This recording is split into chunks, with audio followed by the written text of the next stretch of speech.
Hey, it's Don, the Auction Professor. Today we are going to talk about some glassware. Now, I know I don't sell glassware very much, but if the glass piece that I'm looking at will sell quickly, I will buy it. So today we are going to talk about Fenton glass and some of the values it can bring. Now, just like any other category of item that we sell, 95% of the items that you will run into will not carry much of a value and just won't be worth selling. But the 5% that we're going to show you today, you should snag up every time you see it, and they all will sell extremely quickly. So let's hop over there now and show you what we're talking about. So with Fenton glass, just like any other category, 95% or more of what you will see won't carry much value and just won't be worth messing with. It's that other 5% we are going to look at today. One of the biggest, most collected versions of Fenton glass is opalescent hobnail patterns of various colors. Now, the Cranberry version of this is the most popular and goes back, I think, one of the earliest examples. They are well collected. Another aspect of Fenton glass in general are sets. This here is a pitcher with 6 tumblers, a matching set. Most of what they did, a large percentage, the vast majority of Fenton glass are like one-offs. A vase, a piece of art, or something along that line that's made to be bought individually. A set will almost always bring you a higher return than anything else, even if you just have some random pieces put together. Right here is a Cranberry opalescent hobnail set. The hobnail are the bumps all over this. The opalescent is the white that goes over it. It kind of looks like opal stones. It's iridescent almost to some extent. $1,000 on this one. It came in many colors too, so let's look at a few other colors. Here is a dark plum or plum, depending on who's describing it. And again, it has the same opalescent white tint around the edges. Pieces like this are fairly scarce to find complete and intact. There are 4 pieces that make this. The flower sections in the center are 3 separate pieces that go into holes on the bowl, the dish itself. Very scarce item, $895. Any of these will go for some good money. No matter what color this is in, even if this is a white milk glass, it still would sell. Nowhere near this, but it will still sell because of the rarity of finding the 4-piece set together. Here's some aqua blue opalescent hobnail. Now these are 3 pieces in the same color pattern, but they would have been sold separately. It's very scarce, this color scheme here, so that's why these are going for $800. Now this one is one of my favorites as well. This is the topaz version of it. It looks like the topaz stone. This is a cookie jar, ice bucket, whatever you may want to call it. It has a bamboo handle, which is indicative of the 20s, 30s, 40s, and 50s era. Very well done. It wouldn't damage the actual glass at all. $710, 12 bids. Very, very fine one here. Now here's a green hobnail opalescent punch bowl set. It's the whole set. Now some of the Fenton glass were numbered. There were only limited editions of some made. There are only 500 of most of these variations on these punch bowl sets, and they will be hand etched with a number in the bottom of the bowl itself. Very fine set, $675. Pretty much any of these opalescent hobnail patterns will go for some good money. Now, if you look at some of the more modern ones, or like milk glass, standard opaque milk glass versions of this, it just won't go for very much money. I don't mess with those. I only mess with the colored versions like this.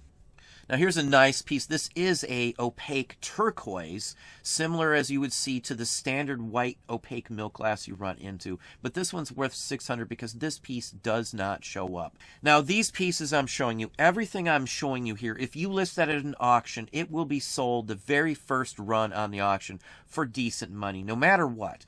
All of these pieces I can get rid of immediately. If I wanted to do a bin, I could probably sell it the day it went up.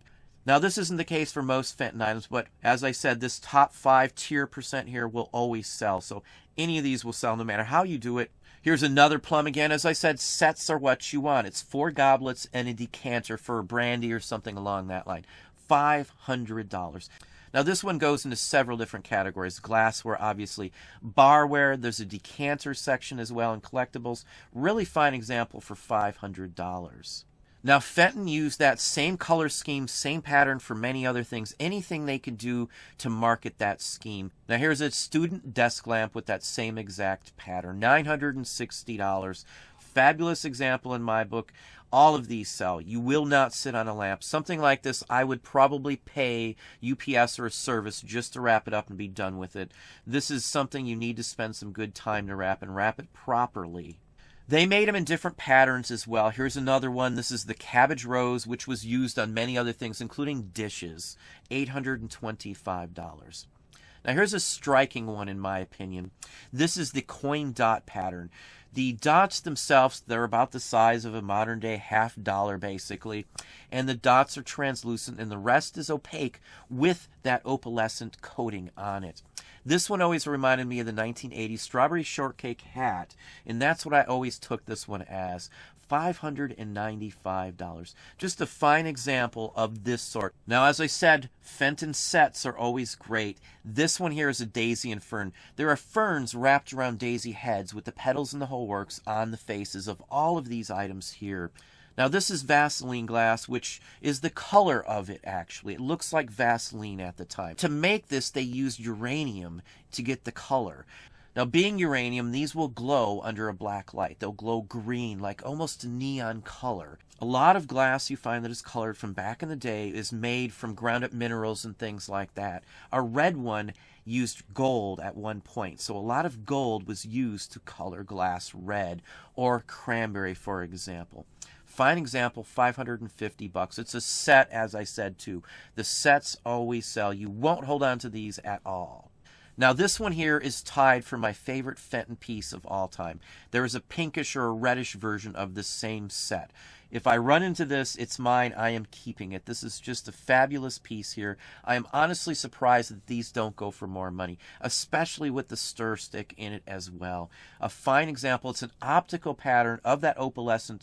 This is a lemonade set, cobalt blue handles. This is primo in my book. This is what Fenton glass should be. This is just such a fine example of it. As I said, $565. This wasn't up but probably a day.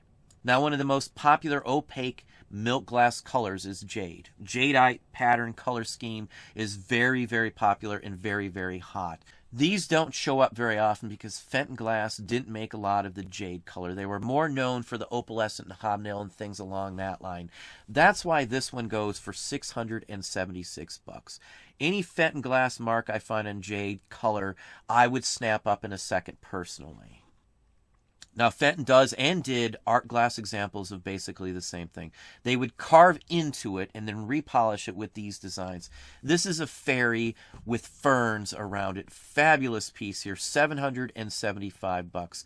Many people aren't even aware that they do this, but Fenton glass was well known for this sort of thing in certain circles. Another fine example of Fenton art glass. Most of these you will be able to distinguish. The glass itself, the base coat of the glass is blue, and this was applied on the outside and then refired. $657. 27 bids. There's books. You will find this specific piece or pattern style in the books. Now, this is the swirl pattern. They made many examples of this. Most of what you will find in the swirl pattern will just be plain white milk glass. But this one here is a very faint blue tint to it. Most people refer to it as blue powder. You can't miss it if you compare it to a white one. It's very obviously a bluish tint. $880. This set is fairly scarce. This is like a dresser set for cologne and a powder. Now, Fenton made a ton of figures as well. The ducks are very popular. Different ducks and different color schemes and opalescent in various colors as well are available, as are birds. One of the most popular and most sought after is the alley cat version, and some of those can go for some insane amounts of money. $500 for this eagle here. Very nice. It's iridescent, meaning it reflects and almost looks like a mirror or the inside of a shell, a mother of pearl or something along that line. Very nice example.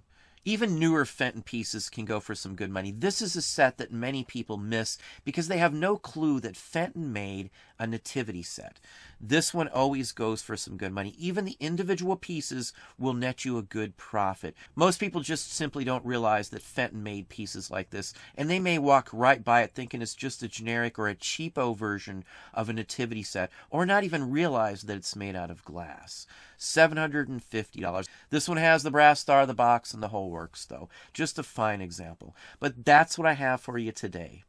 Well, there you are. Hopefully that gave you some ideas and some thoughts. If you enjoyed this video, please hit that like button down below. You can also hit the bell icon to be notified if I post new content or go live. Subscribe and tell all your friends.